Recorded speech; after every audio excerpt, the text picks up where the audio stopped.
Assalamualaikum warahmatullahi wabarakatuh. Perkenalkan, nama saya Puja Sri Wahyuni dengan BP 24 Tujuan saya membuat video ini untuk pengganti UAS Hukum HAM dengan dosen pengampu Dr. Laurentius Arliman, SSH, MH, MM, MKN. Baik, saya akan membahas artikel yang telah saya buat dengan judul Memahami Pasal 18 Undang-Undang HAM. HAM merupakan prinsip dasar yang melekat pada diri sendiri sejak lahir, sebagai anugerah dari Tuhan dan tidak boleh dicabut oleh siapapun.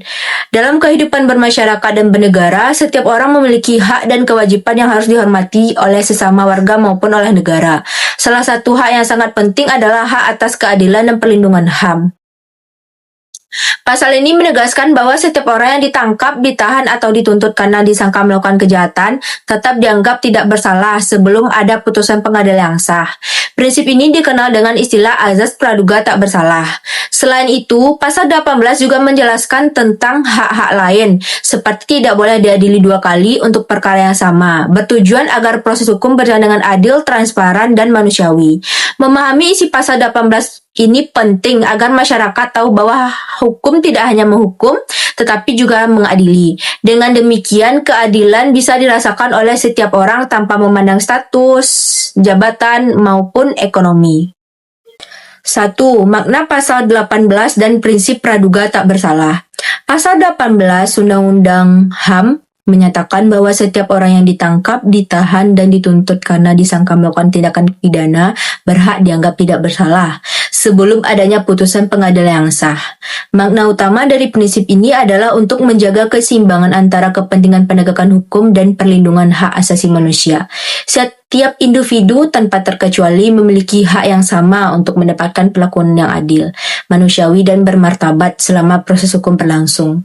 Penegakan hukum tidak boleh dilakukan dengan mengorbankan prinsip kemanusiaan. Dalam praktiknya, pelaksanaan prinsip praduga tak bersalah seringkali menghadapi tantangan. Oleh karena itu, diperlukan kesadaran hukum dan etika dari semua pihak, termasuk masyarakat dan media massa. Penerapan prinsip ini memastikan bahwa proses peradilan berjalan dengan menjunjung tinggi azas keadilan, transparansi, dan penghormatan terhadap nilai-nilai kemanusiaan yang menjadi dasar negara hukum Indonesia. 2. Perlindungan dari hukum yang berlaku mundur. Makna utama prinsip ini adalah menjamin kepastian hukum dan melindungi individu dari tindakan sewenang-wenang negara. Larangan hukum retroaktif juga menjadi bagian dari prinsip negara hukum. Dalam negara hukum, setiap tindakan pemerintah harus berdasarkan ketentuan yang berlaku, dan hukum tidak boleh dibuat untuk kepentingan sesaat.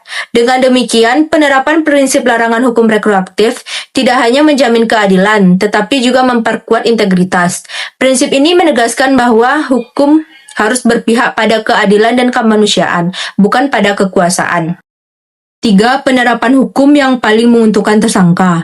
Dalam konteks HAM, azas ini juga menjadi perwujudan prinsip due process of law, bahwa setiap orang berhak mendapatkan proses hukum yang adil dan profesional.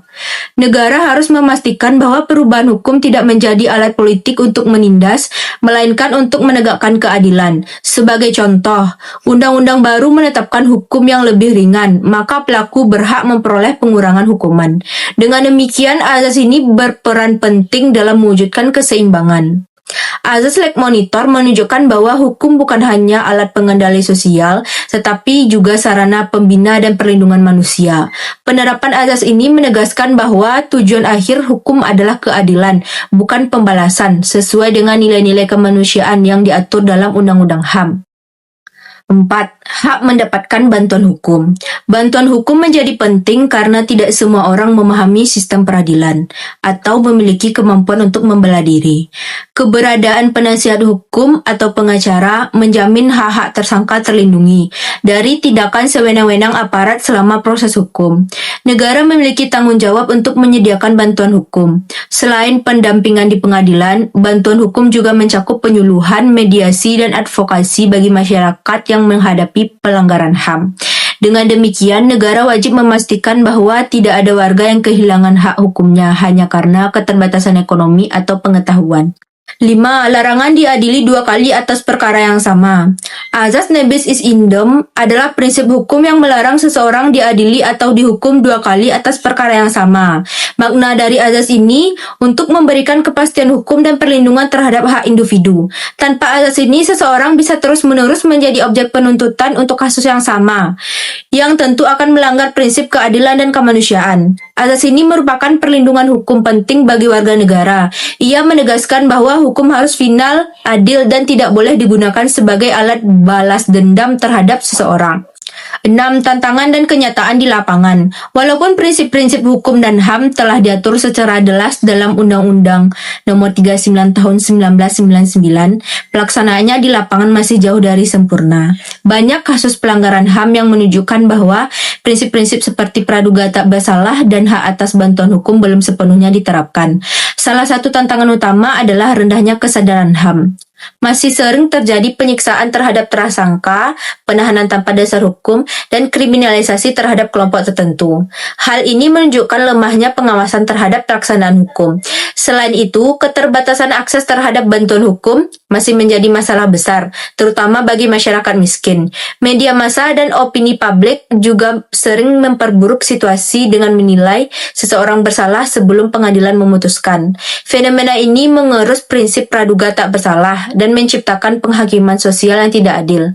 Untuk mengatasi tantangan ini, diperlukan reformasi sistem hukum, peningkatan pendidikan HAM, dan penguatan lembaga independensi seperti Komnas HAM. Dengan itu dapat disimpulkan, Undang-Undang Nomor 39 Tahun 1999 tentang HAM menjadi fondasi penting bagi penegakan keadilan dan perlindungan hak individu dalam sistem hukum Indonesia.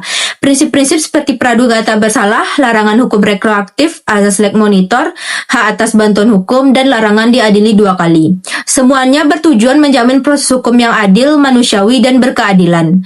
Namun implementasi di lapangan masih menghadapi berbagai hambatan, seperti penyalahgunaan wewenang, kurangnya kesadaran HAM, dan keterbatasan akses terhadap bantuan hukum. Oleh karena itu, diperlukan komitmen nyata dari seluruh unsur penegakan hukum, serta dukungan masyarakat untuk menjadikan prinsip-prinsip HAM sebagai bagian dari budaya hukum nasional. Dengan demikian, cita-cita negara hukum yang demokratis dan berkeadilan dapat terwujud secara nyata. Baiklah, hanya itu yang bisa saya sampaikan. Terlebih dan kurang mohon dimaafkan. Assalamualaikum warahmatullahi wabarakatuh.